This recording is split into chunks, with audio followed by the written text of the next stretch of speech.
I love it.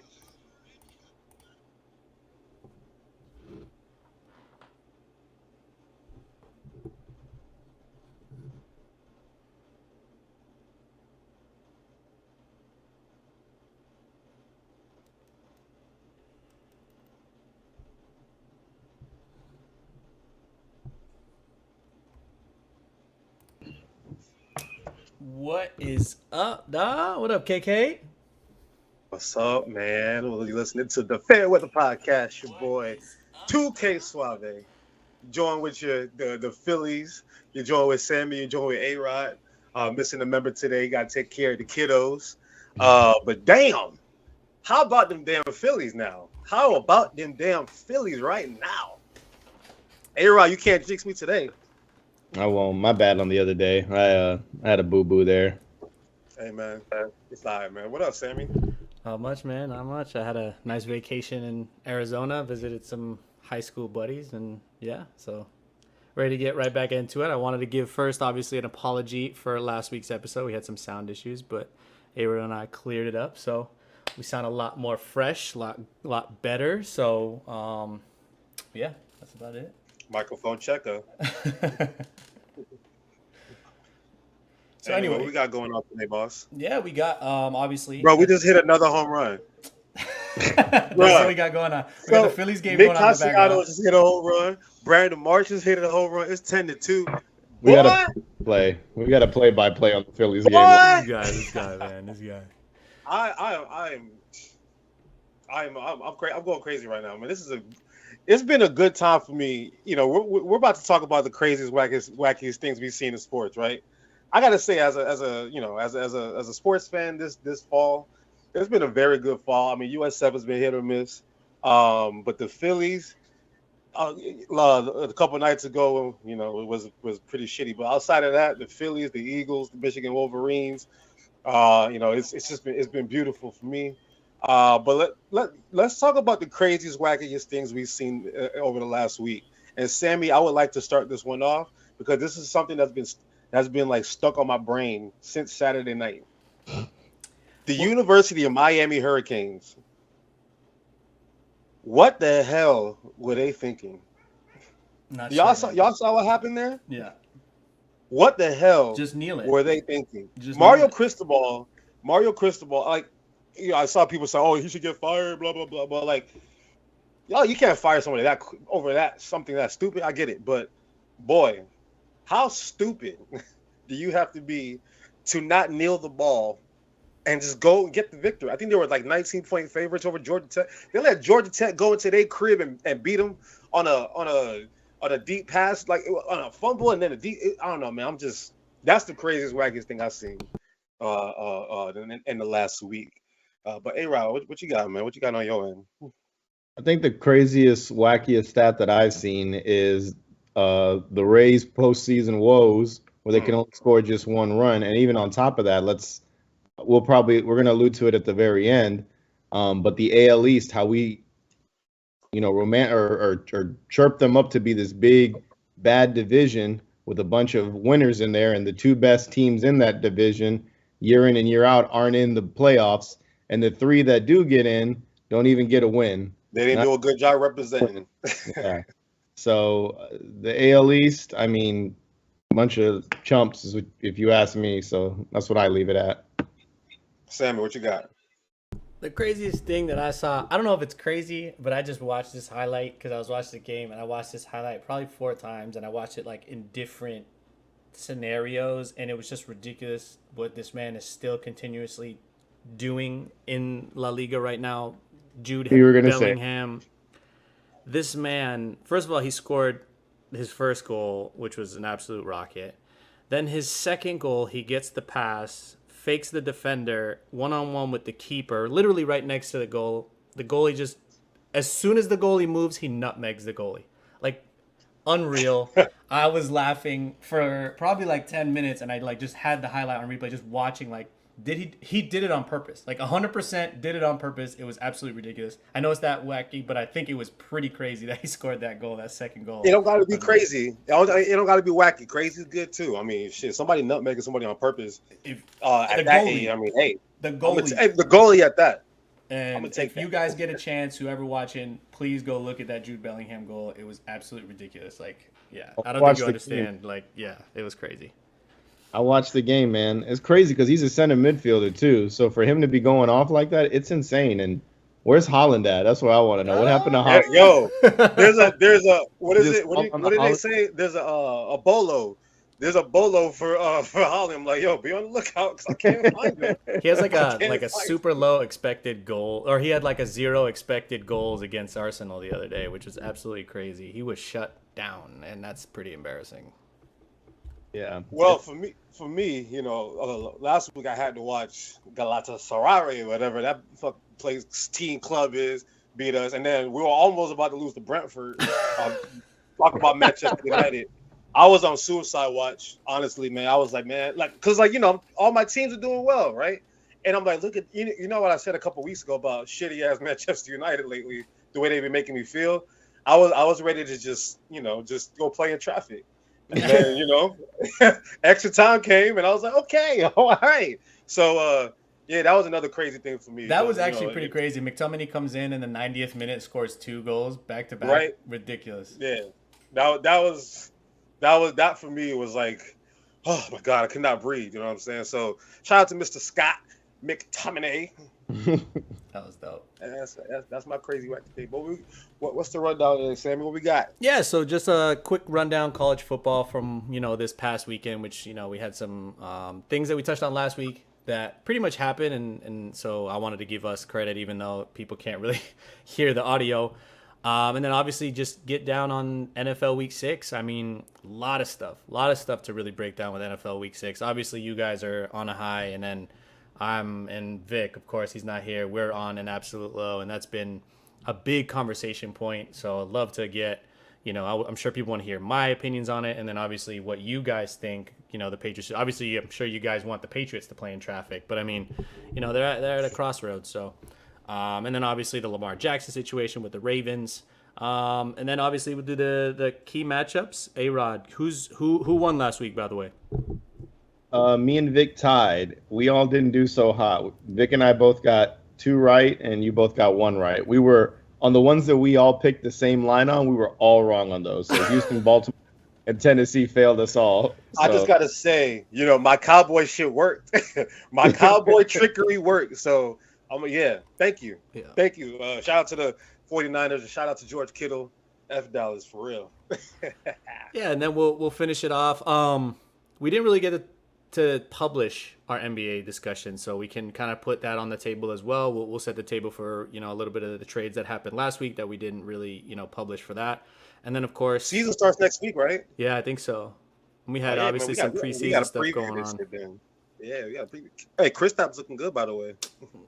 Put that white jersey on him. Don't. I'm telling you, I know what's gonna happen. I know. I'm not getting my hopes up. I'm just saying, he don't got to be the first or second option, technically, he don't even have to be the third. And they got a point guard for real. I can't wait to talk about the Celtics.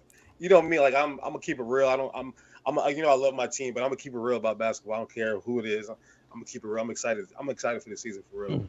And then we'll finish it off with the MLB. Obviously, we're gonna give you your flowers, KK. Let you know sound off and all that good stuff. But yeah, let's kick it off real quick with some quick college football takes. The big thing that I kind of wanted to touch on with you guys, which I had noticed this past weekend, was again the same thing that I've been talking about for the last couple weeks is the Alabama situation. Like, are you guys wavering on Alabama and Nick Saban for this season? I know Vic put out that crazy take a couple weeks ago, and I'm sure you guys weren't going to take it, although KK was almost convinced. I'm convinced still. I'm still convinced. You guys are still convinced. Even though, I mean, to be fair, Texas A&M is not a bad team. They have a pretty good squad on their end. But, I mean, not a very convincing win, again, from Alabama. So, what do you guys think? You go ahead, A-Rod.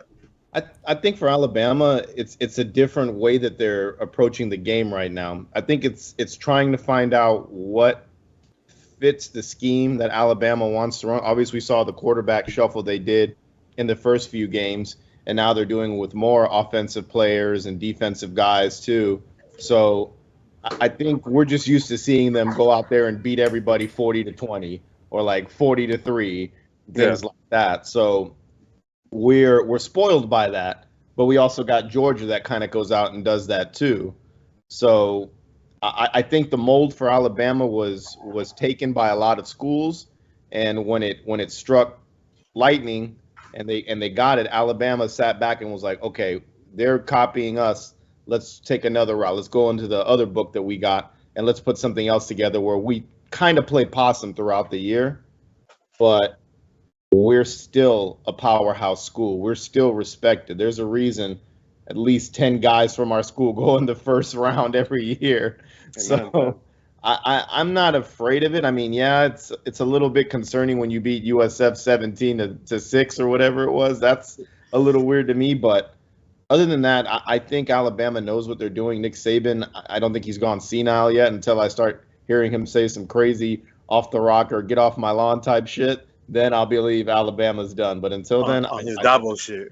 yeah, I think they're fine. It's just we've been spoiled to see an old style of Alabama football where they just take them back to the woodshed, as we like to say, and just beat the shit out of them. So Yeah. I mean, for me, we're watching it. Nick Saban and Bill Belichick are like always going to be attached at the hip, right? Bill Belichick failed to adjust to today's NFL. Saban did a good job adjusting today's college football, especially when he had Tua and her all that stuff that he had in the last couple of years. But obviously, one thing about college football, the one thing about honestly football in general, you need to have the quarterback to kind of settle the whole thing down. And I mean, they have a lot of youth at the quarterback position. I mean, it's hard. It's hard. You watch a lot of these teams, and I mean, like USC, they'll start off down 0-17, but they know I have Caleb Williams. I'm fine. Colorado with Shedeur Sanders. A lot of these teams that have that guy, it's like, okay, don't worry, we have that guy. So I think they need to be a little bit. They're not ultimately that confident to me with with the quarterback situation. I mean, with their players in general. I don't know what they did during the offseason because typically Nick Saban teams come into the year pretty pretty prepared. But it's not like it's like they lost one game, right? It's not like they're like out here losing, right? Like last year, like they beat Texas and it was barely, right? And Texas came back and beat them this year, right? It's like they're still going to be able to beat teams. It's just not going to look the same way it used to look. And like A-Rod said, like, yeah, something we got so used to and accustomed to them just taking teams back to the backyard and just beating the crap out of them. So and and to me, like when we talked about like Georgia, right? It's like Georgia and Alabama have kind of like shifted, where like Georgia's like the new Alabama for right now, and Alabama is like that Georgia, who still a very good team and will probably be there at the end, but it's going to probably come down to the SEC championship game or something like that. And so I'm still I'm still rocking with my dog Saban. But obviously, there's a lot of good college football teams this year, so it's hard for me to say, oh yeah, they're definitely going to make the playoffs. But if they get into the dance, that's not a team that you want to play in the dance. So I'm still cautiously observing, but obviously it doesn't look as good. But a win is a win, right? That's true. Yeah, and I mean, on the other side, something that we talked about last week, and I think most of us were in consensus. We were very frustrated by this, but Notre Dame did lose to to Louisville this past weekend. Still ranked 21st, which is super, super annoying. Which brings me to my next point. They got key game this week against, A-Rod's boys, USC. So number 10 USC at Notre Dame should be a pretty good game to watch. Obviously, we got a little Pac-12 showdown, number 8 Oregon against number 7 Washington. And then the last one I wanted to touch on, which unironically, Texas A&M at number 19 Tennessee. So we saw what Texas A&M was able to do and slow down Alabama, who, for all intents and purposes, is still a pretty good team. Maybe not the best team that we've seen in years past, but it's going to be interesting to see what Texas A&M can do to Tennessee this upcoming. I'm saying it's an upset alert. I don't know what you guys think about that. Any of those? I mean, the SEC right now is very tricky. Like we saw Kentucky go to Florida and just beat the dog shit out of them, and then and Georgia has been barely beating teams like Alabama. They were barely beating teams as well, and then in comes Kentucky and they beat the shit out of them. It's like, so it's like it's really hard to gauge. But the SEC is the SEC for a reason. It's a lot of talent everywhere. So yeah, upset alert. That's real. You know what I'm saying? Like it's like, I mean, I wouldn't. Tennessee to me, I'm not all that sold on anyway. So I could rock. I could rock with you on that one. I could rock with you on that one. You have Texas A&M beating Tennessee? I can. I'm not. I mean, we got to. Who's Yes, the sir. coach at Texas A&M? Right. He's still a good coach, right? Yeah. Like, so it's like. I mean, is that what y'all are saying, that you would have Texas A&M over Tennessee? Yeah, this coming weekend. Oh yeah, I would too. Yeah. Tennessee's a streaky school. It's like 1 year they're a powerhouse, they're really really good, and then for like 3 years they're just like mediocre, and then 1 year they're bad, and then they're back to being really, and then gone. Yeah. So like I feel like last year they hit that ceiling of like we're good, we're really good, and then once the quarterback left and the receiver left, And their offensive coordinator who went to USF. Their offensive coordinator went to USF, exactly. So, Let's go, Golish. Even though you let me down this weekend, my goodness. Geez. So, just so we know, just so y'all know, so y'all haven't gone to the watch parties at District Tavern, have y'all? No, I want to. Do it. It's pretty fun. They give you like these juicy ass shots. Pause. After every touchdown and everything like that, it's cool. But a friend of mine knows somebody who works for the team, and they told me right before the game they've been very lackadaisical this week because they already think they have it in the bag. And as soon as they said that, I was like, okay, yeah, they're gonna lose, because that's the USF we've getting used to lately. Is them, they take a team too lightly and then they play down to the competition and they get blown out by Trent Dilfer's UAB, the same Trent Dilfer who was yelling at his coach on the sideline a week or two ago. So it's just, well, yeah, that's the Bulls for you. That is That's the Bulls. But all right, let's get into the juicy topics, man. NFL Week 5, boys. All right, let's start with you, A-Rod. Let's let you. This is your platform to sound off on the New York Jets. You guys got a dub this weekend, didn't you? We did, and it was against a crippled handicap team that, whatever, it's a wash for me.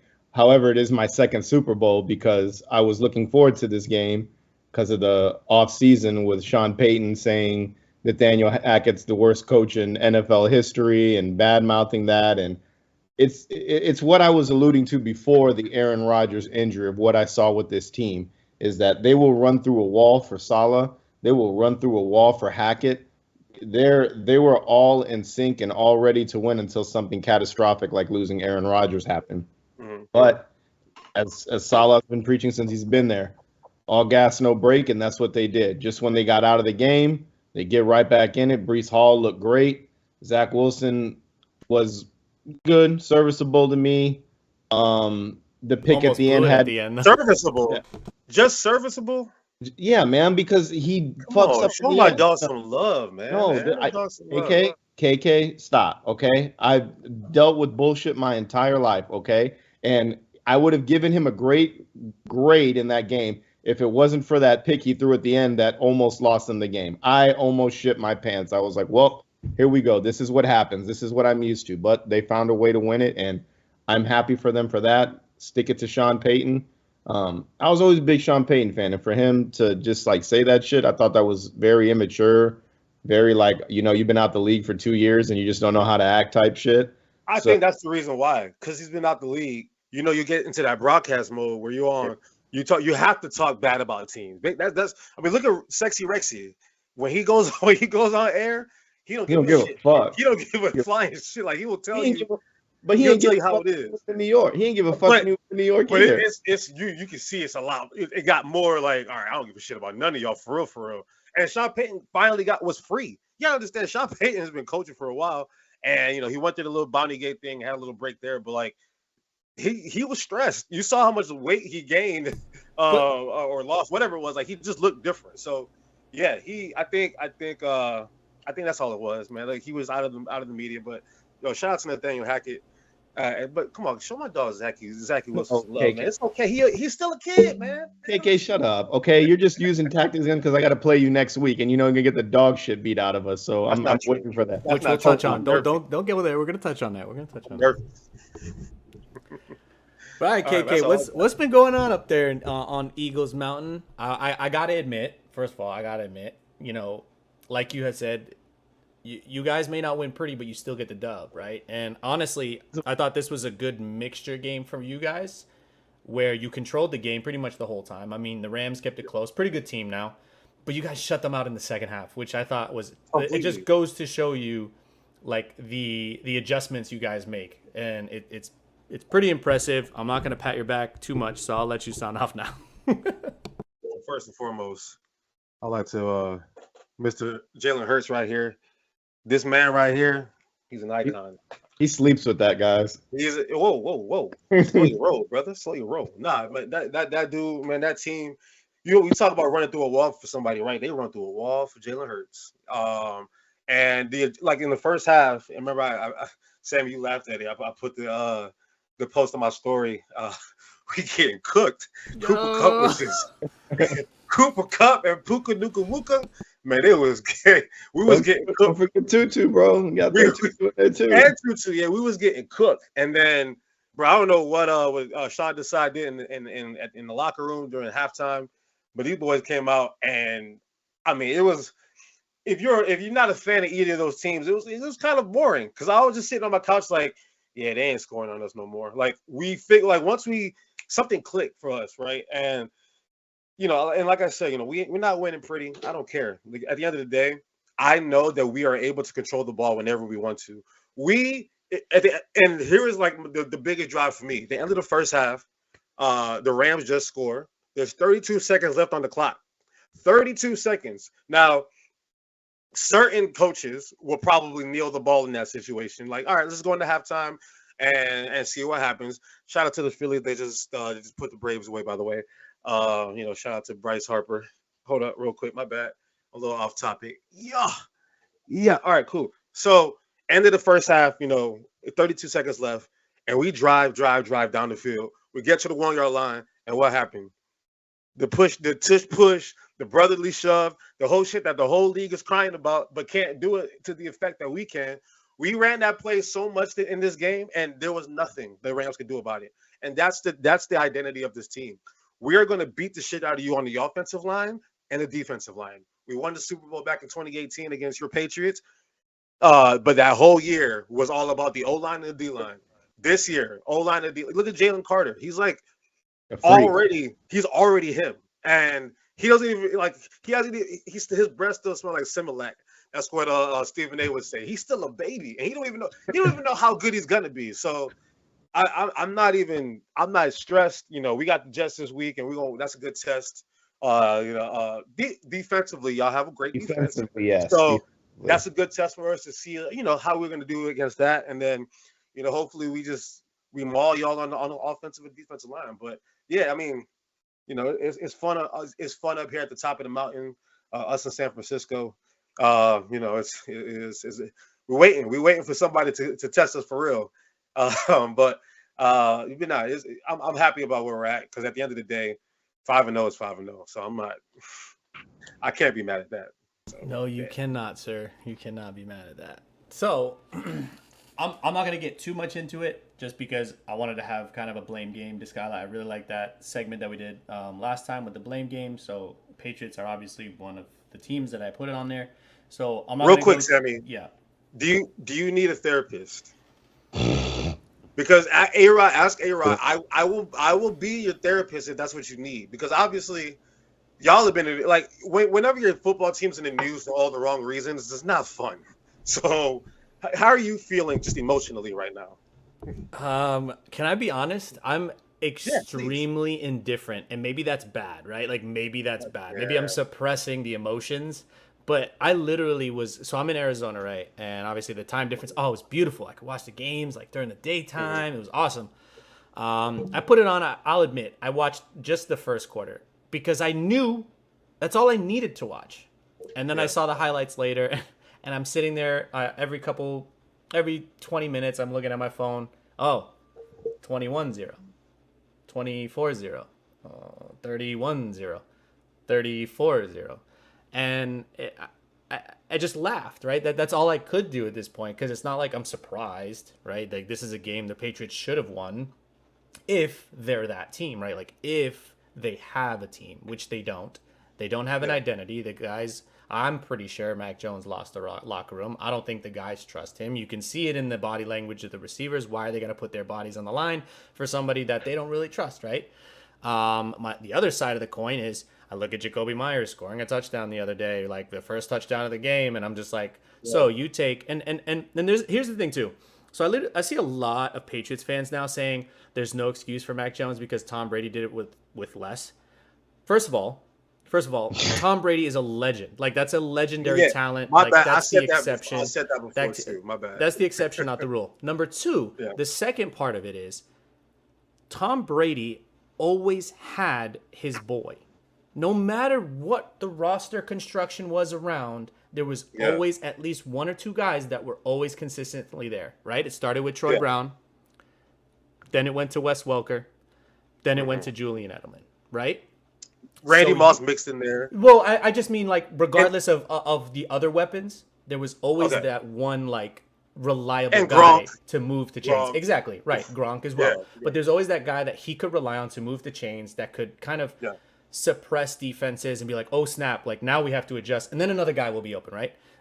The moment Mac Jones gets someone like that and you throw that guy away, you, like, completely change this entire team. He has nobody that he can trust, nobody that he can rely on, nobody that's got his back. The one guy that had his back, that he was friends with and everything, that had a tremendous year last year, right? Out of nowhere, you trade him or you don't give him an extension.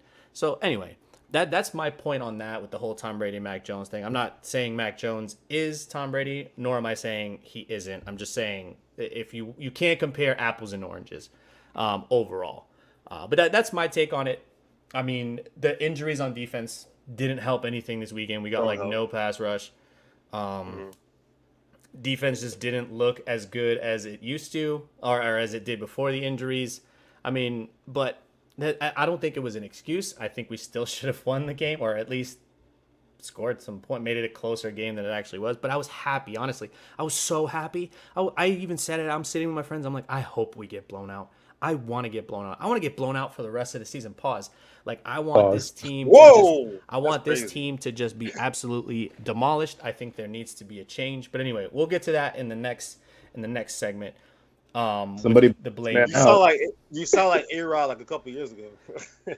Oh, you sound like A-Rod still. Somebody blow out. Nah, bro. All right. So I was hoping that Vic would be on here, but since he's not here, we'll do a quick shout out for him. And since we got the NBA coming up, I wanted to do a who do you love NBA style, and you guys are gonna get really mad at me because I'm not trying to make this the Townie Sports podcast, but he did send something pretty interesting over the yesterday about which player would you want taking a shot with the game on the line, right? So we'll frame it in that context, okay? Current players in the NBA, game on the line, who would you want to take the shot? And the player that we'll put a highlight on that we compare, right? We have those like 4 or 5 names here. We'll put Jason Tatum on that list, right? So Jason Tatum is the player. Do you love Jason Tatum to take this last shot? Now, I think the first 3 guys are tough. But, so we'll start at the top, right? So, Steph Curry. I mean, I don't think there's any argument, right? Steph Curry. No argument. Kevin Durant. Kevin Durant, unfortunately. Don't unfortunately. He's Kevin Durant, unfortunately. All right. Damian Lillard. Get Dame time. Dame time all day, baby. Come on now. You know it. Come on, man. Jimmy Butler. Shit, Jimmy buckets. Take it, Jimmy. Give me Jimmy. Give me Jimmy buckets. Because of what, though? He missed the shot, right? In the championship game, he missed the shot. Give me Jimmy buckets. A-Rod? I want somebody to pull up the numbers like Vic would. Who's made the most go-ahead shots over the last, under the last minute or whatever of a game? I'm taking a big shot at Jimmy. Taking Jimmy buckets all day. Yep.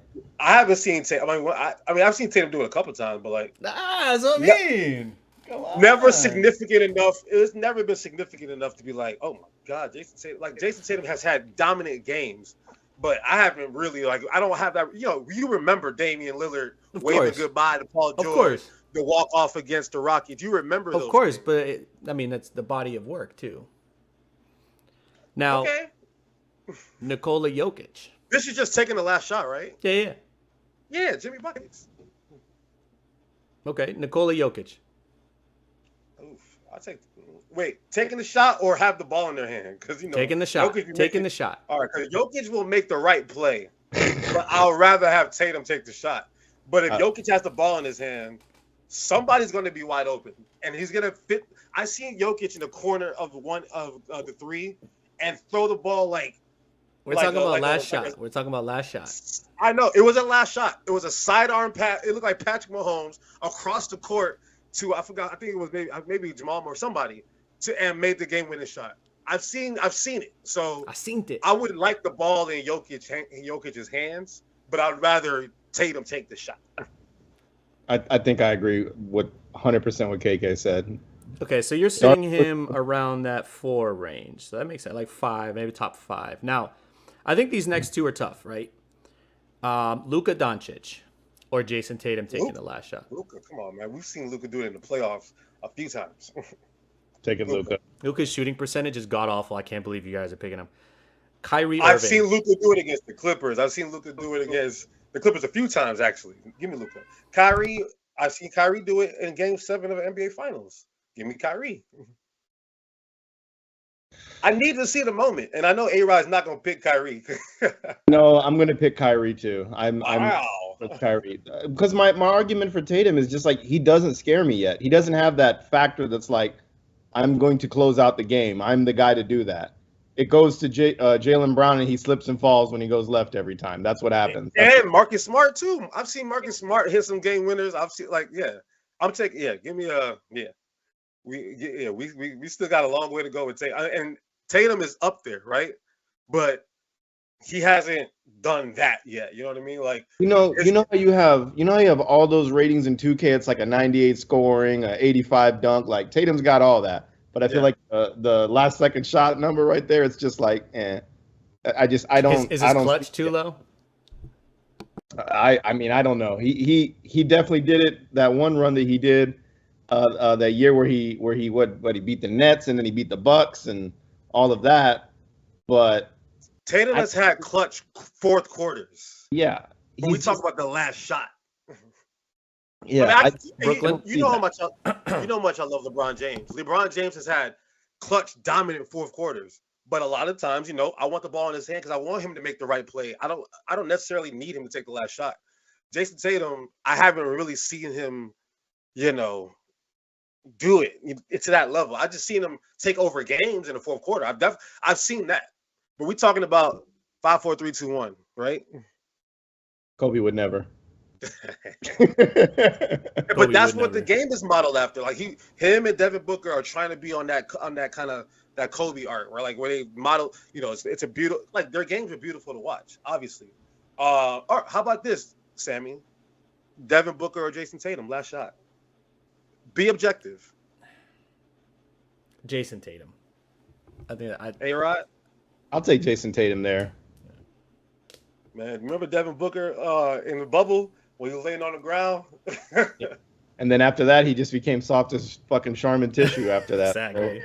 He had to deal with Chris Paul. That's why Chris Paul would be. Now he has to deal with Kevin Durant. Well, Chris Paul be punking all his players on the team. He made Blake Griffin feel small. He makes all these people feel small. So I don't know. I'm indifferent. I'm indifferent about Booker. I'm more starting to hate him than I like him. And Jason Tatum. Kevin Durant. No, it's not because of Kevin Durant. It's just his mannerism. It's what's the video of him when he was getting double teamed and he was why are you crying? Yeah, he was crying. I mean, he is also light skinned, You know what they say. I mean, come on now, I didn't even go there. All right, so let's move on. Let's come back. Dang. All right. Let's keep the pivot back to the NFL. With KK's awesome segment, the blame game. So the first team that I wanted to throw out there, because I know this is your boy KK, is A-Rod's boy. I got my cat screaming in the background as well.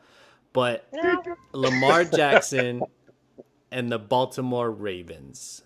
who is to blame there? Man, that's tough, man.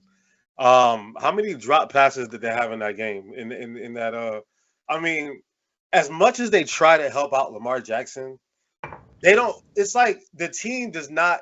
When you have such a generational talent, a lot of the times players just stand back and watch, right? And they're not as engaged as they need to be. It's like we know he can go break a 50-yard run. We know he can throw the ball down the field. We know he's going to do something incredible. But I'm seeing drop passes. And I feel like the Baltimore Ravens either need to fire their athletic trainer or like they have the worst luck when it comes to injuries. It's like every run, it's like they be just cycling through running backs, cycling through wide receivers. I mean, it's always one thing or another with that team. So I honestly just I can't put the blame on Lamar. I mean, I don't know. I gotta put it on. I can't put it on the coach. I gotta just put it on his on the other guys. Like that's why he only feels comfortable with Mark Andrews because that's the only person that he feels like he can trust. Because everybody, I've seen Isaiah Likely drop balls. I've seen OBJ not be able to play. Zay Flowers, as good as the season he's having, I've seen him drop the ball a few times, and he was focused. Hollywood Brown last year in the last couple of years was dropping balls all the time. It's everybody, and as much as I want to, as much as I know you probably want me to blame Lamar for that, I can't. I can't get that Devin Booker shit out my head, man. I'm so sorry. Playing like I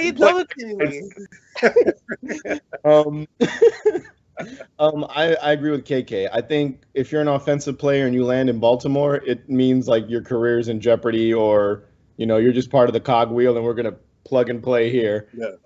I.e. Melvin Gordon. Like Melvin Gordon, like 3-4 years ago was a stud, and now he's just a cogwheel. Same thing OBJ, cogwheel now. I don't put it on Lamar. I don't put it on the coaching. It definitely is that. And Mark Andrews is Lamar Jackson, just like Tom Brady had Gronk. He trusts him. He has that camaraderie, that trust. I know you'll come up big for me and catch the ball if I throw it to you. But all these other guys, yeah, they're doing their part. But maybe it was just a divisional jitters. I don't know what it is, but like you got to be better than that. I agree with KK, everything he said. Yeah, I also don't think they have the right skilled wide receivers, and they never do. I don't know who their wide receiver scouts are or how they decide on that. I just think they just have like straight line running guys, and that's not to Lamar Jackson's skill set. You know what I mean? Like he needs some intermediate pass game. He needs some possession guys to take some of the onus off him from being a constant playmaker. Because if the ball is not there 30, 40 yards down the field, they just expect him to run the 10 to 15. He just can't do that. He prefers, and I think, KK, you've said it before, he prefers to pass the ball. He really doesn't want to run. But it's like, bruh, I can't, I don't have a choice. Like, I got the stats pulled up. The most drop passes of NFL teams this year. We all know who number one is because of Kadarius Toney. I think they have 11 drop passes this year, and I think he contributed to like 9 of them. Individually, and then maybe Valdez. How many passes have they had as well? You know what I mean? Because I bet you the Chiefs are probably up there in passes anyway. So of course, but the Chiefs are number 1 at 11. Baltimore's number 6 at 8. So Jacksonville's got 11. Dallas got 9. Detroit got 9. The Rams got 9, and then Baltimore is 6th most drop passes this year. But I wonder what the percentage is too for the Ravens, because if I'm not mistaken, they don't throw the ball as much as some of those other teams that you just mentioned. So having 8 on a lower volume than all those other teams, that's pretty ridiculous. The ratios definitely. The math's not math. It's not mathing. The math is not mathing. All right, so I gotta blame the other guys though. All right, so this is kind of a 2-part blame game, right? So who's to blame with the Minnesota Vikings, and also like what's next? What should they do? Because obviously they're underachieving, right? Yeah. We expected this team to be at least a kind of a playoff team, right? They're not even close right now. So not me. Well, I mean, as compared to last year, right? Like they made it, so you just kind of assume that they're not going to be this bad, right? Well, last year, the 2 most overachieving teams I've seen in like the last 100 years were the New York Giants and the Minnesota Vikings. They all I could not understand how they were winning all those games. I give you your flowers there on the Vikings at least. We both knew the Giants, but the Vikings for sure. I'm like, bro, like they can't keep doing the shit that they doing. Like, I'm sorry. Like they keep oh, we're gonna make a 31-0 Kirk comeback. Cousins is like having a good year though. That's what's crazy. He always does though. Because they're always losing. They just throw the ball all day. It looks They have good. no defense. There's no defense. No, none whatsoever. The blame is on the coach. The coach constructs a great offensive roster. He'll get you 3 receivers that could be a 1 or a 2 on every team, and then he doesn't do anything with the defense. It's just like Kevin O'Connell is an offensive coach. That's not his job. That's the GM's job to. Well, but still, like I know they have some say in that too. They got to have some kind of say in that. But I put it on the coach. I put it on the GM. I put it on the front office. I put it on all of that. You got to put some kind of defensive presence on the field. And now I hear Danielle Hunter's name being thrown out as trade possibility. Like that's your anchor. You're gonna get rid of your anchor now. Now it's all that and letting Dalvin Cook go. I mean,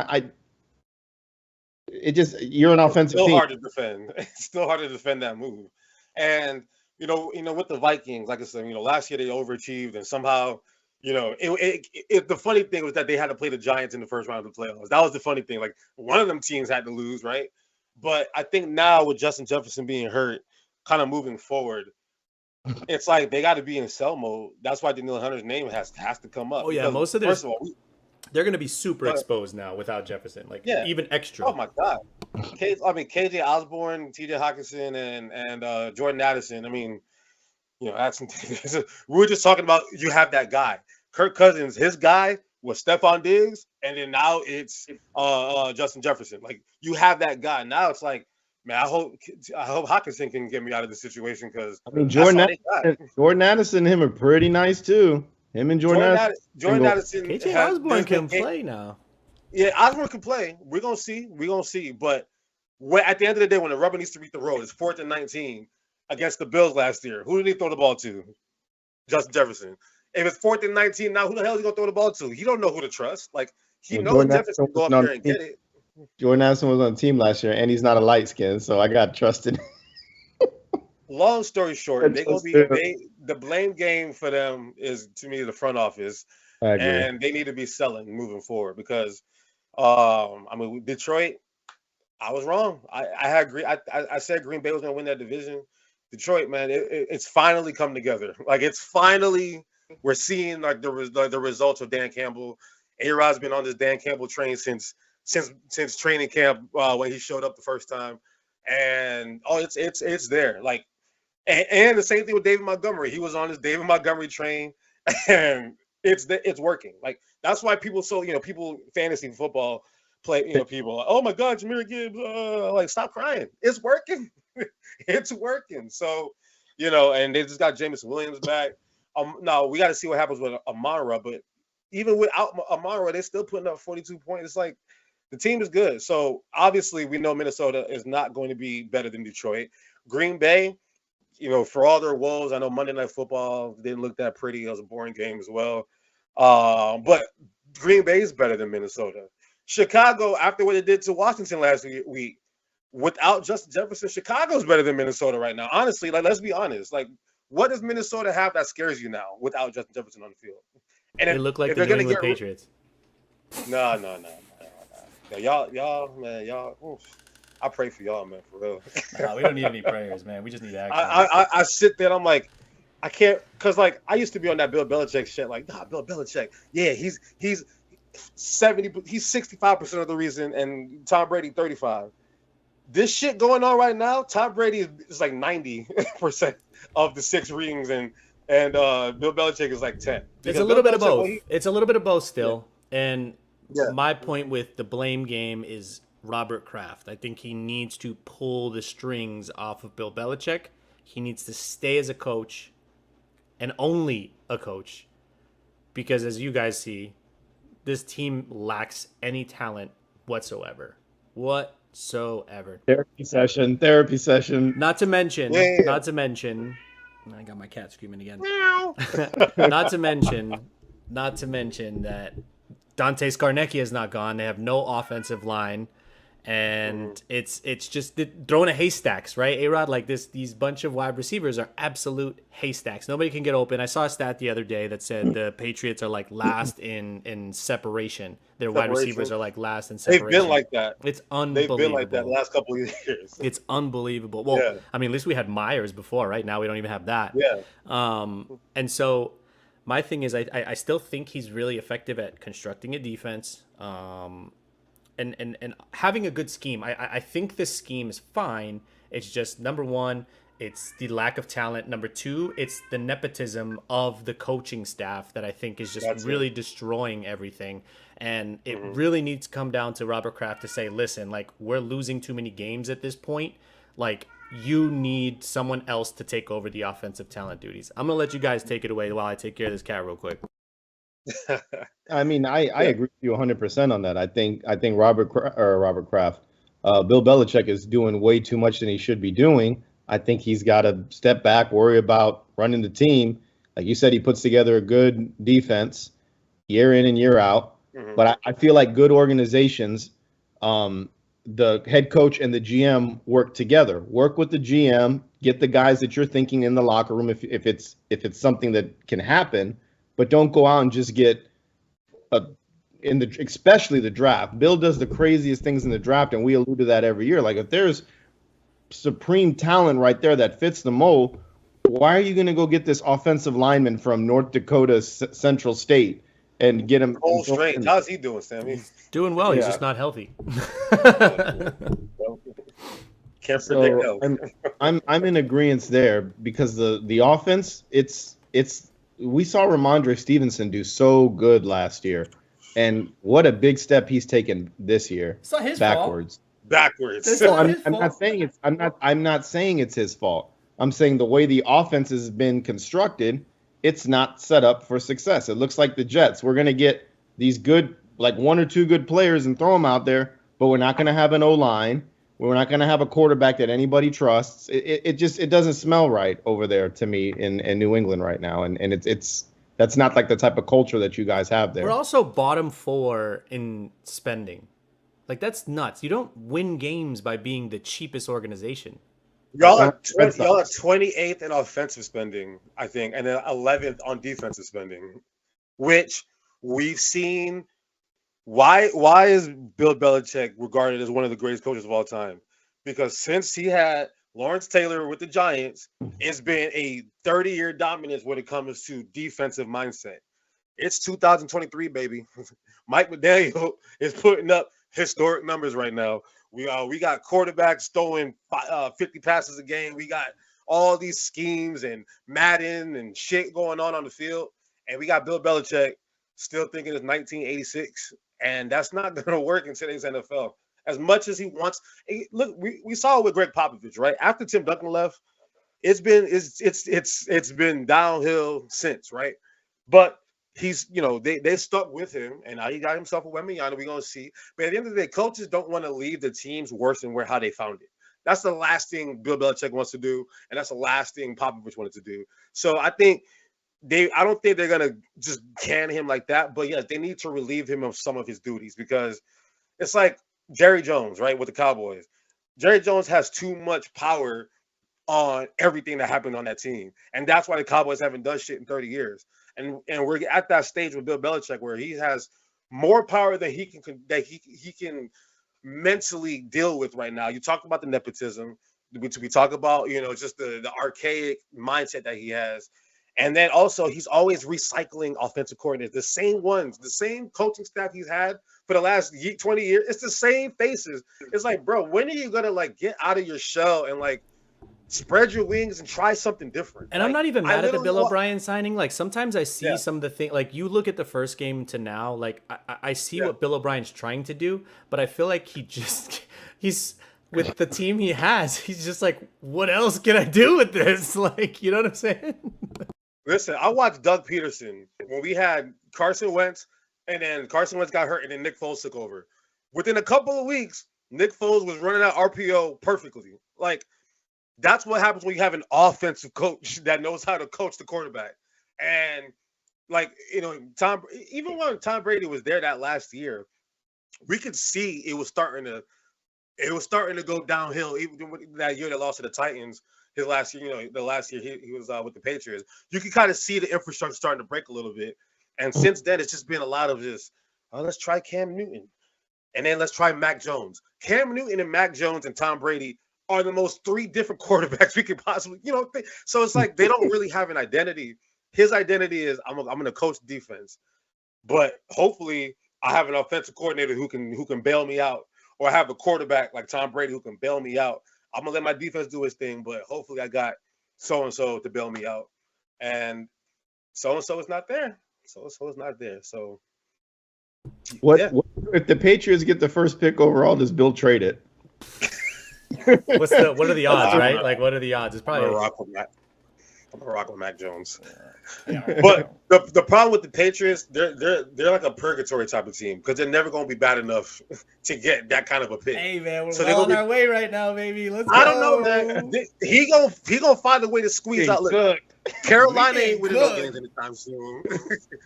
Minnesota ain't winning. Like a lot of teams suck right now. We still have the hardest schedule in the NFL. So defensively, y'all gonna have a scheme for somebody. Y'all gonna find a way to win 5 games. Woo! And that's gonna be good enough for the season. Gonzalez is injured for the season. We just got J.C. Jackson, where the Chargers were never quick enough to press the yes on that trade. They were so quick, and they're paying him $30 million. You know, like they said, take that shit. It's like on Madden. It's like, you know, that trade probably wouldn't go through on Madden. They're like, nah, bro, this is not enough. We're not interested in this trade. And Bill Belichick's like, the Chargers like, hell yeah, go ahead, please. Have fun. Yeah. Take him back. But no, hey, Sam, it's gonna be all right, man. Like for real, you know. Unfortunately, the division is just better. Because you gotta understand, the last 20 years, the Patriots was beating up on the Bills, Jets, and Miami every single year. So no matter what, you went into the year knowing you're gonna win at least 5 divisional games, right?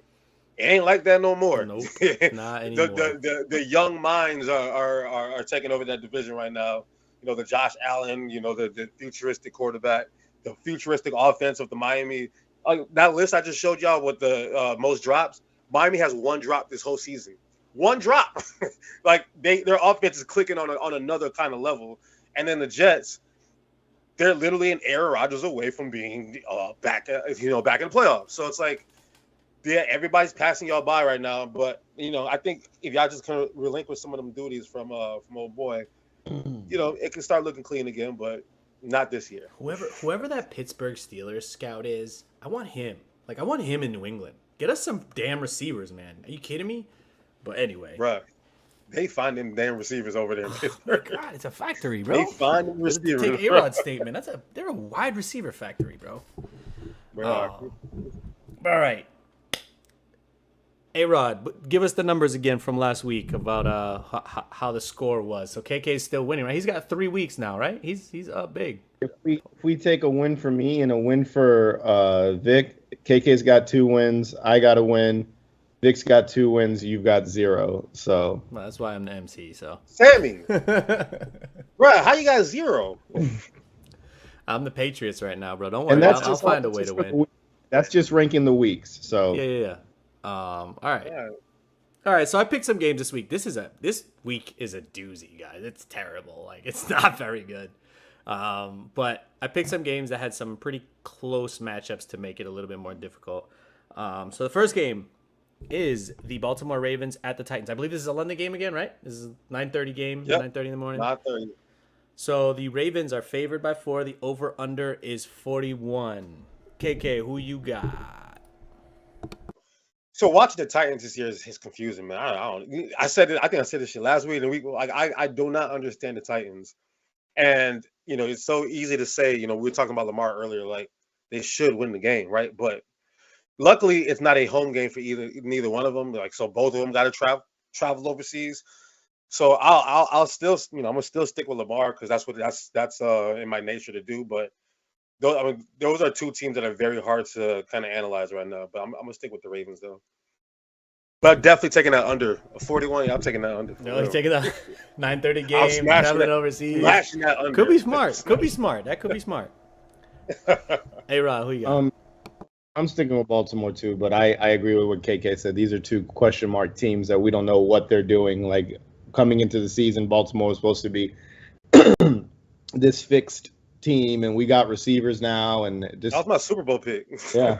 And the Titans, I always say, like, they find ways. They're like, nuclear bomb goes off, cockroaches and the Titans stay alive somehow. So I'm Derrick Henry still gonna be standing somewhere. I'm picking Baltimore, but yeah, Tennessee can easily find a way to win this game too.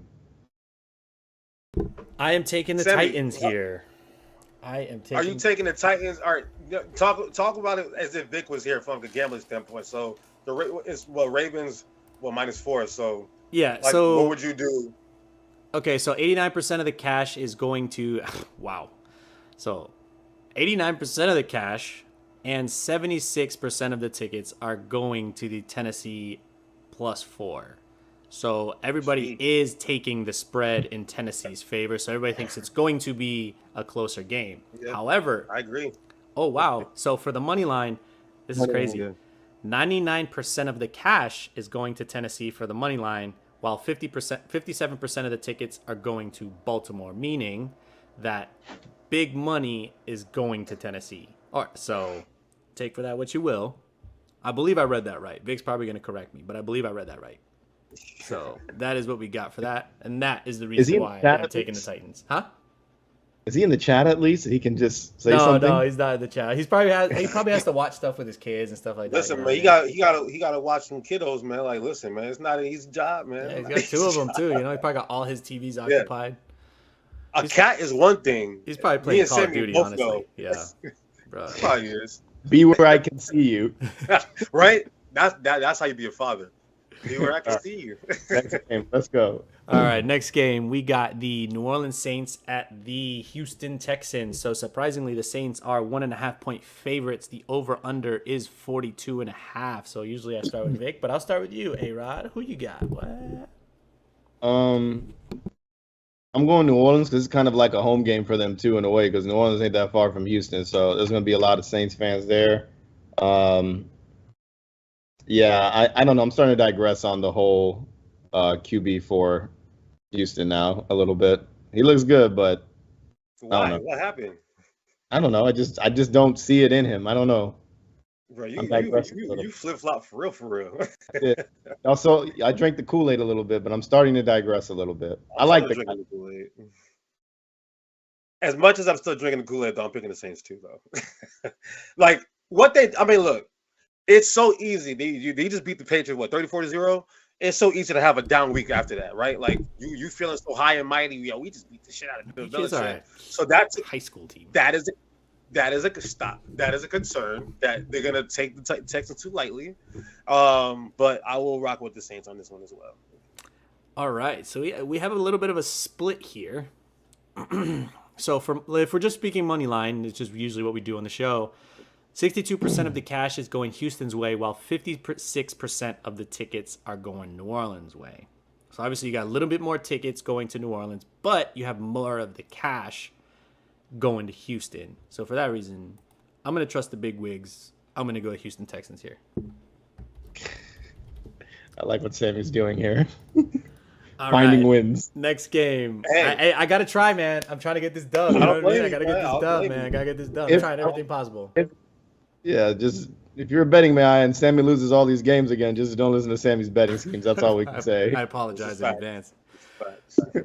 All right, so for the next game, we got the Seattle Seahawks at the Cincinnati Bengals. So, the Cincinnati Bengals came back a little bit, right? Did you guys watch that Gridiron Heights that they were talking about? If you want to get a W, you have Carolina on your schedule. Yeah, Carolina's bad, man. I feel so bad for Bryce Young. He has no help. He has no help, like, for real. He's relying on 32-year-old Adam Thielen. Like, come on, man. Like, come on. There's no help. Yeah. So but Bengals favored by 3. Over/under is 45. So go ahead, KK. What you got? So just real quick. So the last time we watched the Seahawks, they beat the shit out of the Giants, but people are doing that. And I told y'all before the year, and me, A-Rod, we talked about this. I have so much faith in what the Seahawks are doing, the direction that they're going, and and then back when we look at the Bengals.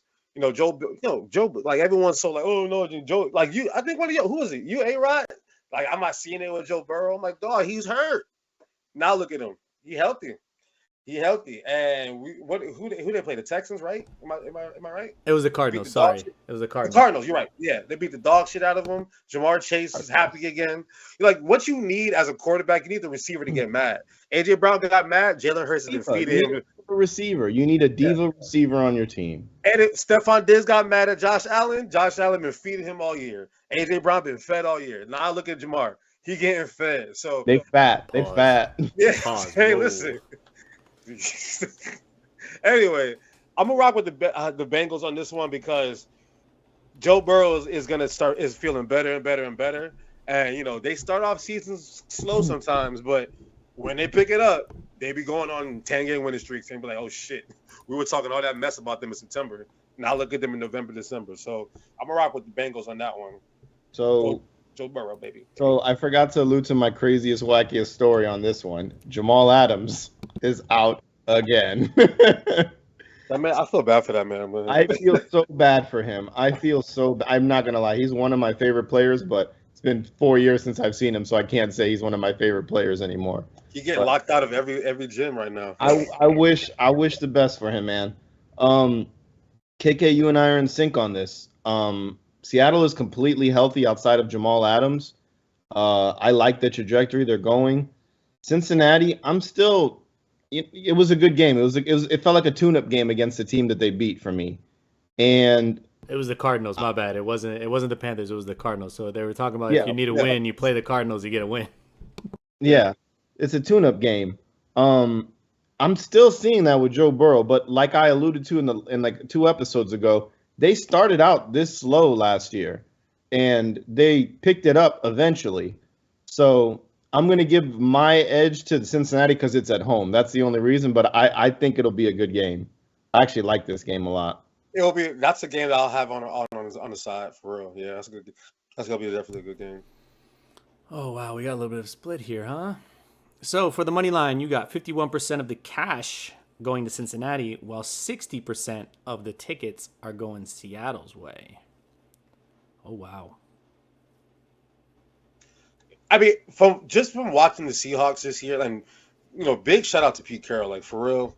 Y'all saw like Marshawn Lynch the other day. He was talking shit about Russell Wilson and Pete Carroll and all that shit, and like Russell Wilson, it's been a rough couple of years for him, but he's playing better this year. But I don't think him and Denver are gonna work out.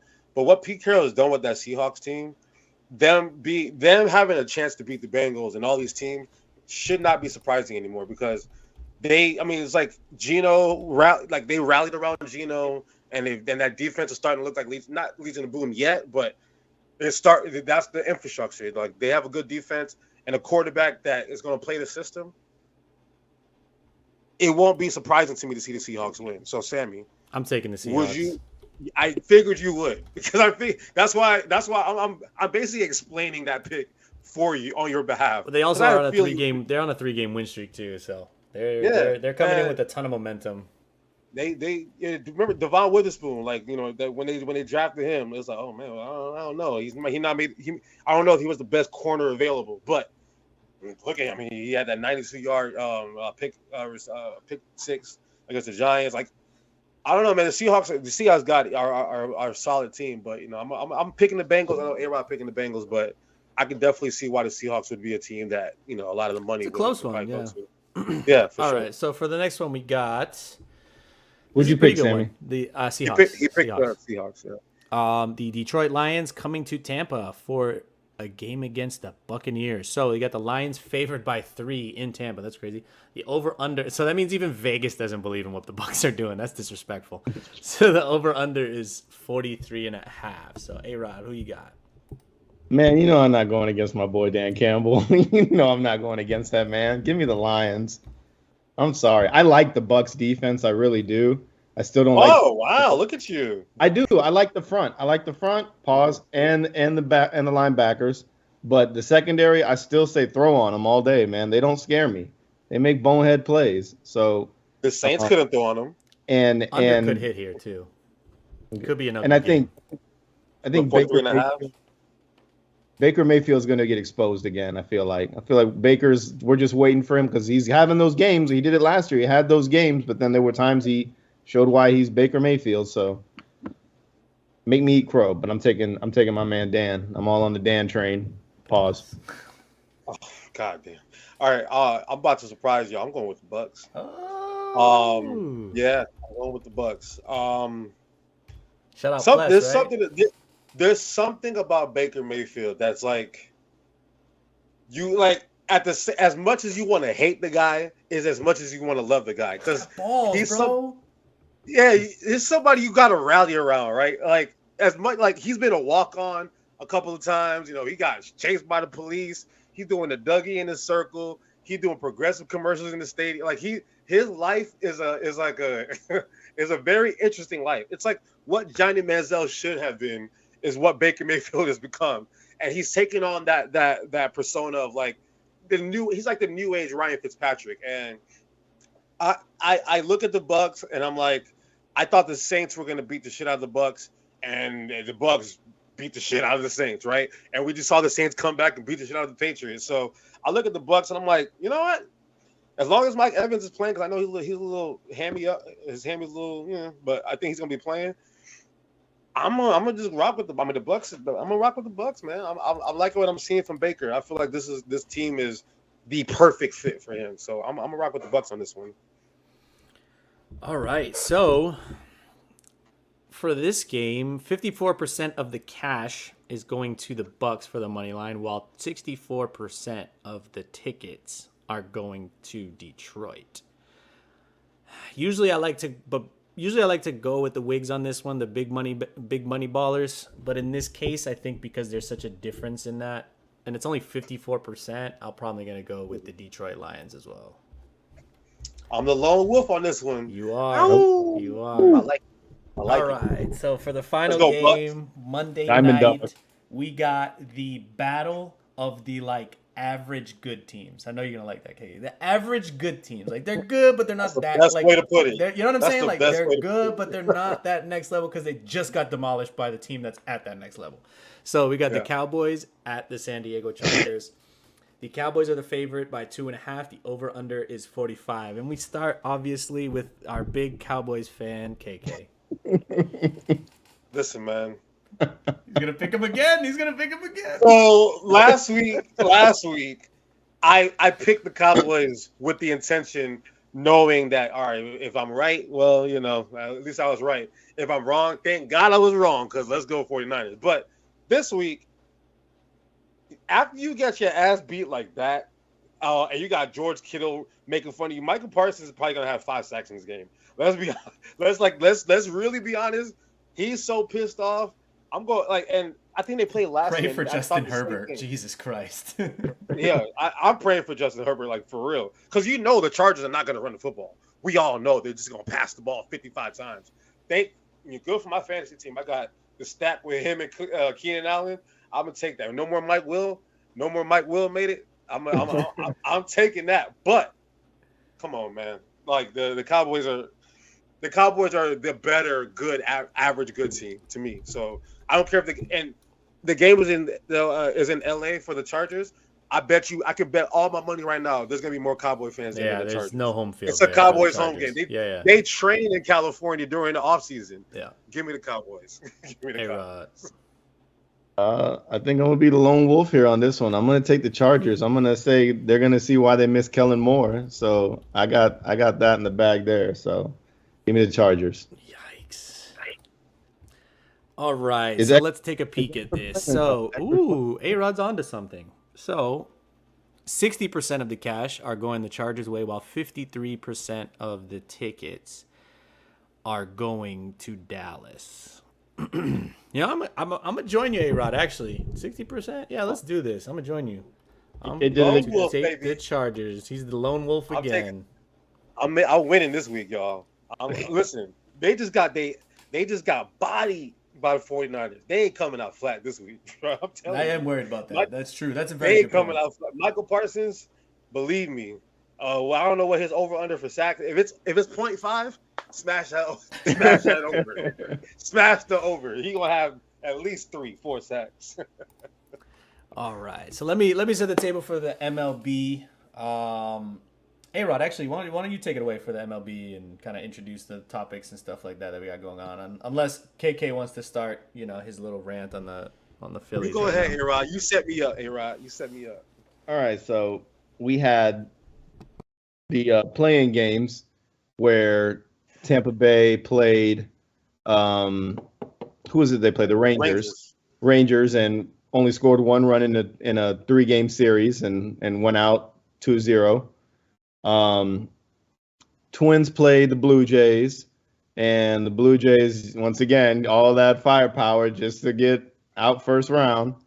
Two AL East teams out first round, 2-0 swept. Brewers played the Diamondbacks. Diamondbacks, man, like I didn't think they had that dog in them, and they won 2-0. So set the table now. And the Phillies beat. Who did y'all beat? We beat the Marlins. Marlins. That's slight right. work. That was slight work. Yeah, 2-0. Yeah, 2-0. They had a cup of coffee with us, man. That was all. Yeah, yeah, cafecito in Miami a couple days. So listen, we had a colada. You heard? Yeah. So now we're at the divisional games, and right now KK's team is up 2-0 or 2-1 in Atlanta. It should have been a sweep tonight. Mm-hmm. But we dropped the ball. The Diamondbacks are up 2-0 on LA, which is crazy. The Rangers took care of the light work of the Baltimore Orioles. They took care of the AL East. And the AL East champs. And the Houston and the Twins are at a 1-1 right now. I don't know what the score is. I didn't look. I know it started with 0-0. So the topic that I want to touch on. It's 9-1. Oh wait, no, it's not 9-1. Sorry, no, it's 1-1. Sorry, still 1-1. Okay.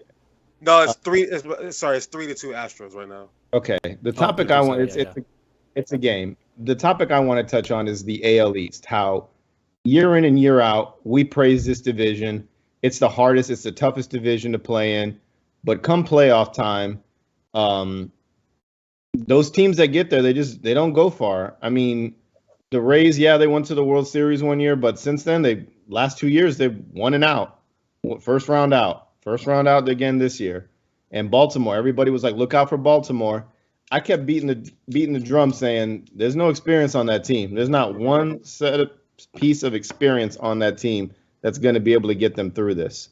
And Toronto, I'm questioning that front office for the payroll that, like, the shit that you give the Yankees. Everybody on that Toronto team is legit an all-star or an all, like, baseball, like, first team, whatever you want to call it. There's no reason that they should be getting swept. And by the Twins at that. The Twins are stopping stop. Compare the Blue Jays and the Padres in your opinion, because the Padres, you've been on that shit the whole time too. The same team. It's the same team. Those teams' goals is to beat the best team in that division, and it's to beat the Yankees and it's to beat the Dodgers. Okay, and when the Dodgers did, or when the Padres beat the Dodgers last year, they went out real quick to the Phillies, no problem. So I don't know what it is. I do know what it is. I think baseball, we're stuck in an era, and Sammy used to be in that era. Now they're spending cheap little fun tickets on players or whatever they give them to get hand-me-downs.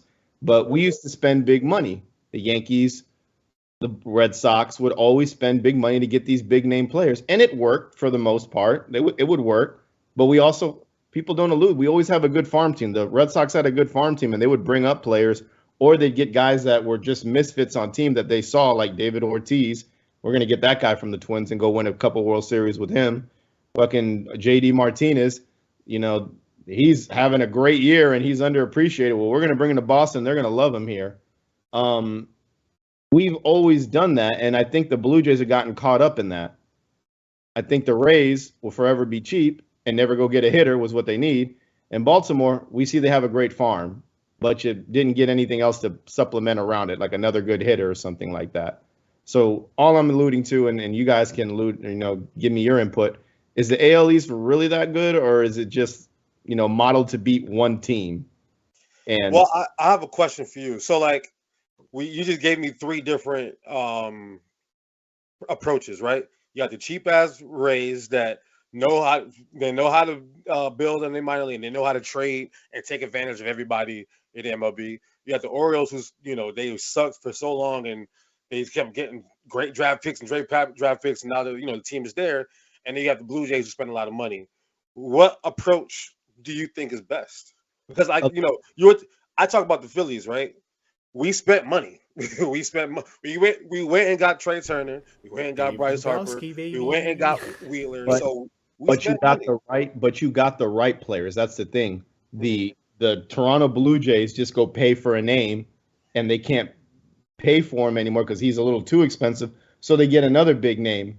Whit Merrifield he's an all-star, and he's still serviceable and still good. He's quick as shit. He's a 300 hitter.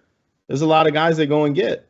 And I think of the three, I like what Baltimore is doing the best because this is their first year doing that. They brought up the farm. Them and the Reds brought up the farm this year, and it worked.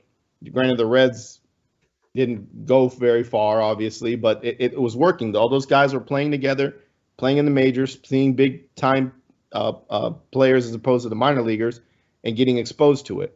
I think what Baltimore needs to sit down and realize and do is, okay, we've got a good group of young guys that we don't have to really pay for a while. Let's go get a couple pieces to put in there to make this a better team and get the right guys.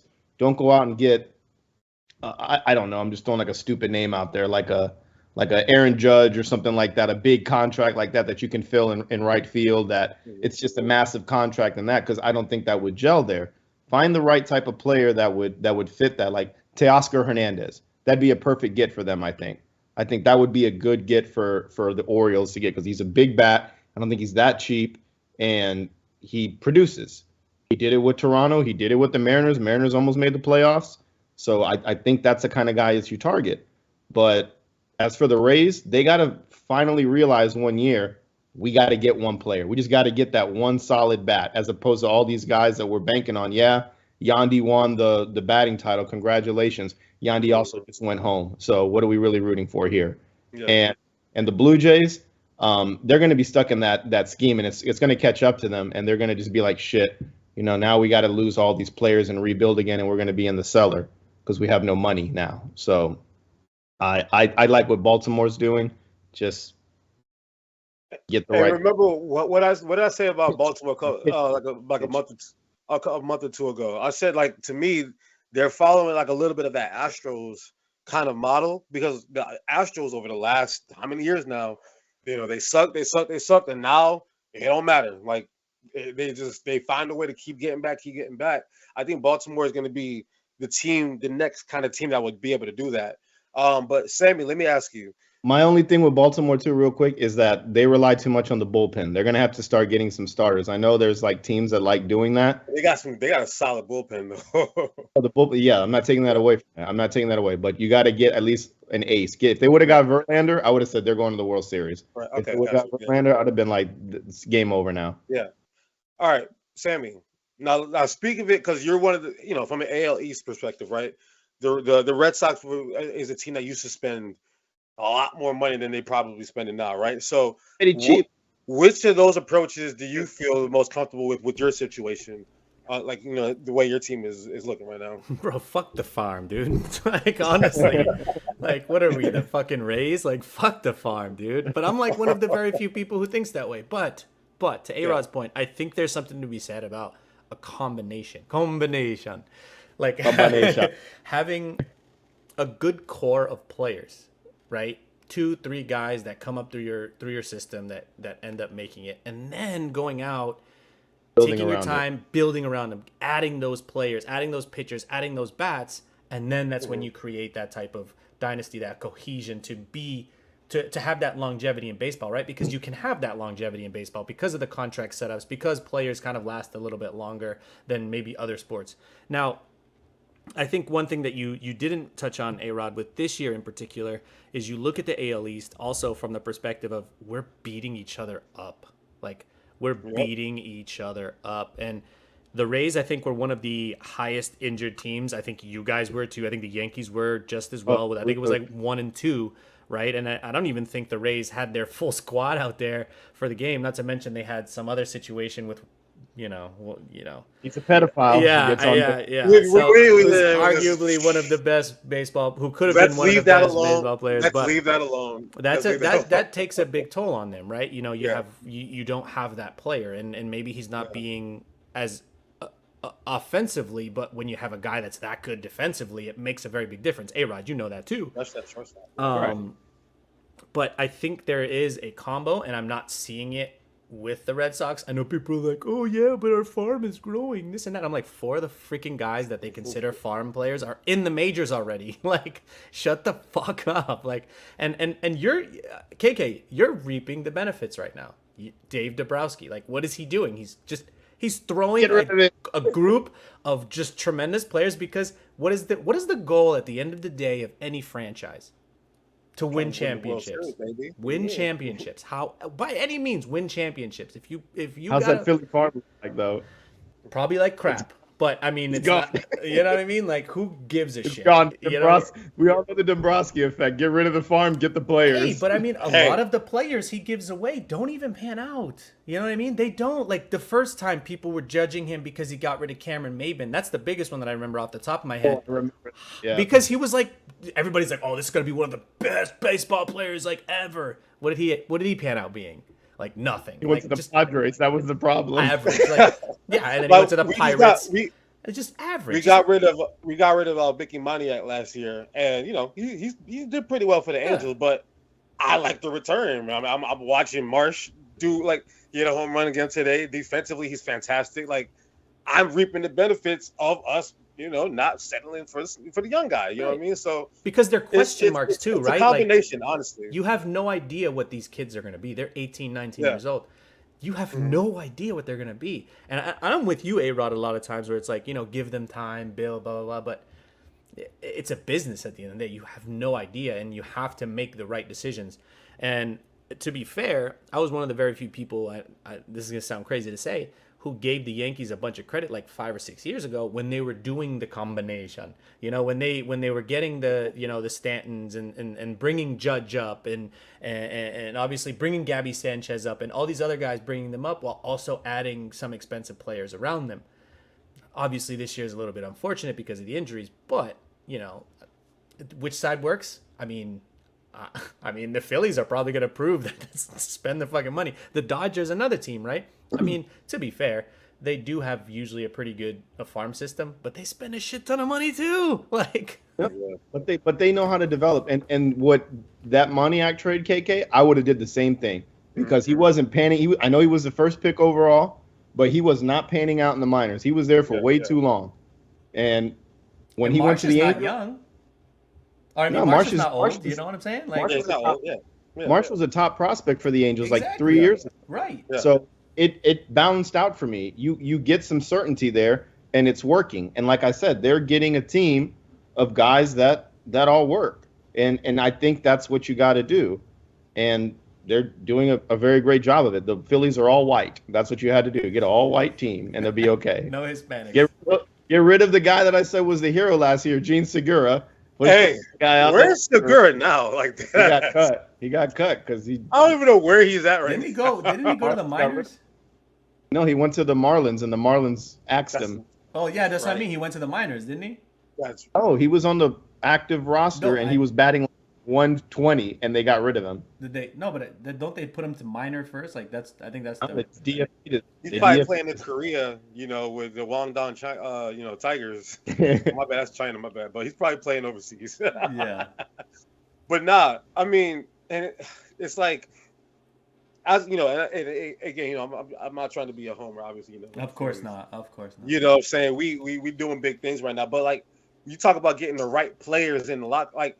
We have the right players for the city of Philadelphia. Like, the reason why it's work, we got, like, Bryce Harper is like, he's embraced and engulfed what Philadelphia is, right? And he's the head of the snake.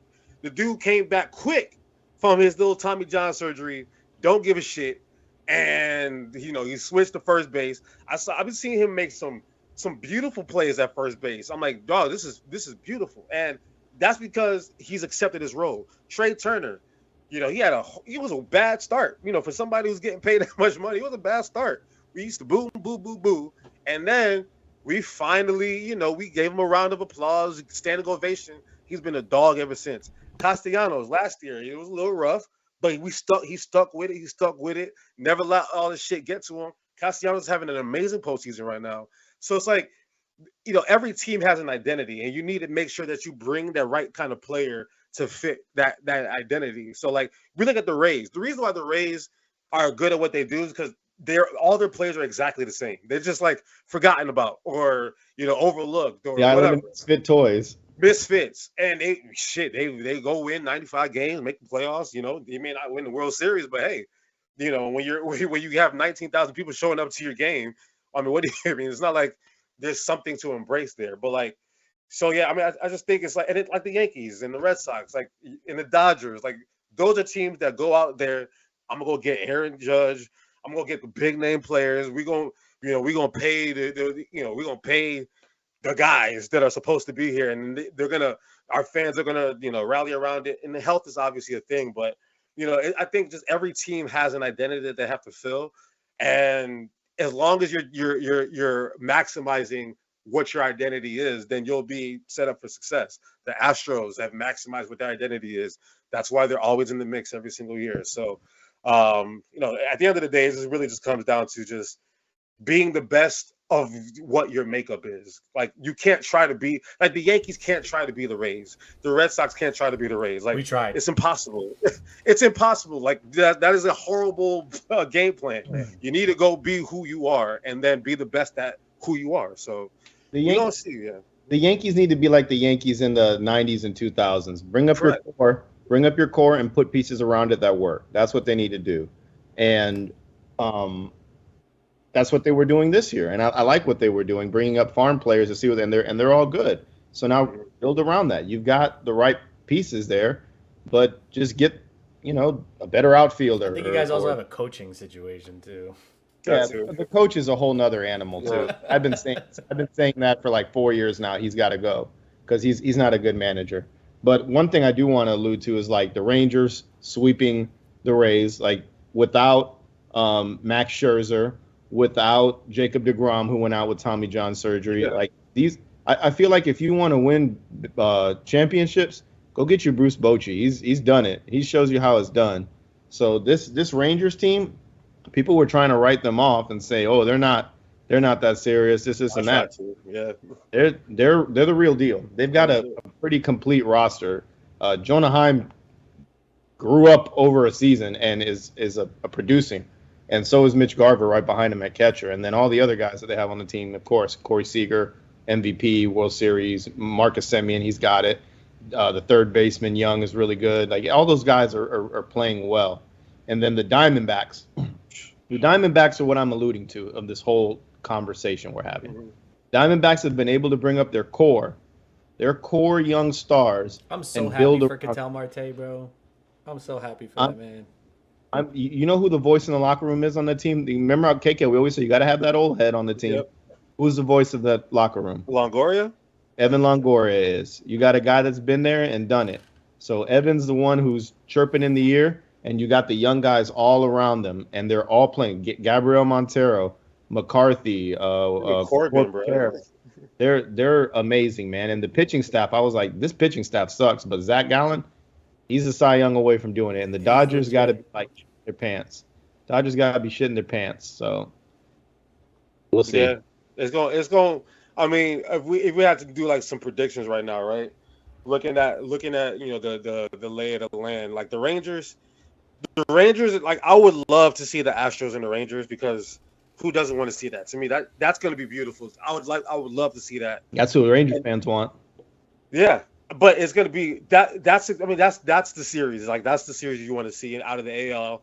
And then for us, within the field, like, they're bringing, I think, Spencer Strider starting the next game. So we're probably going to bring out Ranger again, which I don't know how we won game one with Ranger Suarez as a starter, but we figured it out. And then Wheeler pitched a gem until, we let our bullpen come in and screw that shit up. But I would love to see us and the Diamondbacks go against each other because, the Dodgers obviously, they're Give me your ALCS and your NLCS teams going. I mean, it's not to the me, World just yet. Yeah, I mean, to me, I would go with the Astros and the Rangers, and I would go with the Diamondbacks and the Phillies. Okay. And you'll get different identities in all those, in all those teams right there, right? So it's like, and it goes back to your point. What is the best direction? The Rangers got their direction. The Astros have their infrastructure and how they did it. We did it our way. The Diamondbacks are doing it their way. So, like, it's a lot of different approaches. But, I think the days of just having the biggest checkbook and hoping that it pans out, it's not, it's hard to just do that. Baseball's a streaky game. You get hot at the right time and you go. Sammy, who you got? ALCS and NLCS.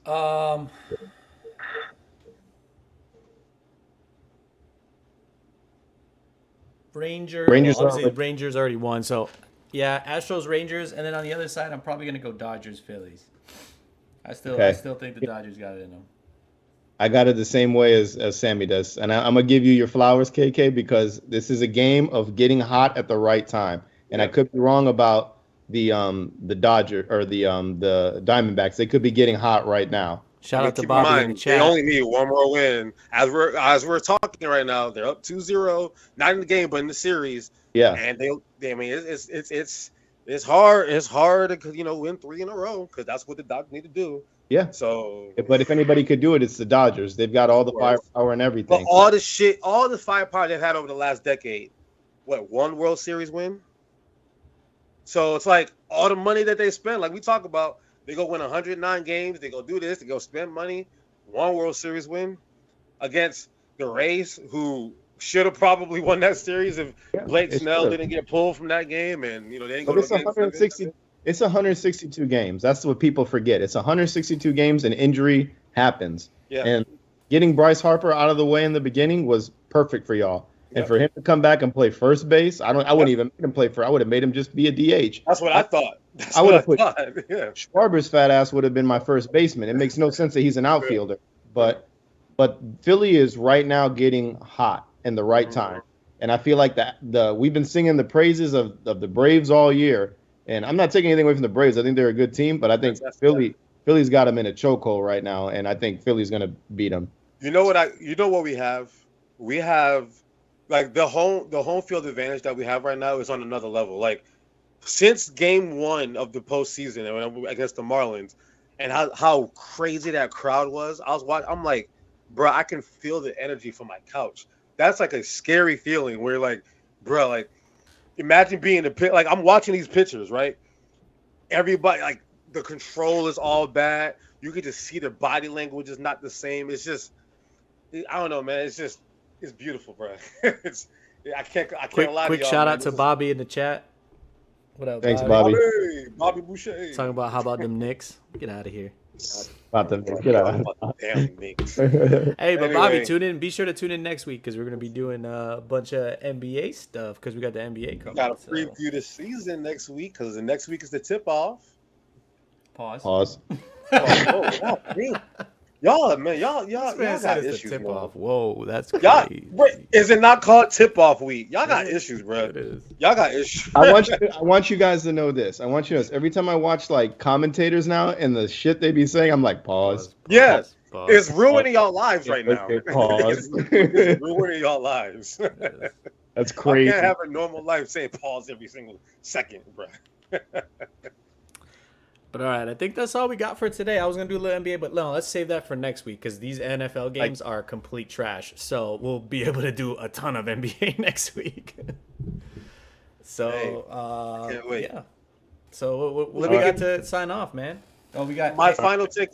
Let me get my final takeaways. Go ahead, KK. Real quick. The NIL valuations came out, and I'm looking at the bags these kids are making right now. Shedeur Sanders, $4.8 million. Arch Manning, who hasn't even played a snap, $2.8 million. Caleb Williams, $2.7 million. Travis Hunter, $2.3 million. And then Spencer Rattler, Bo Nix, and JJ McCarthy go blue, $1.4 million. Those are the top college football NIL valuations right now. And we look at the game of college football, and to me, especially when they go to this 12-team model in the playoffs, college football has been saved with these kids because these kids are probably going to be like, you know what? I'll stay another year in college.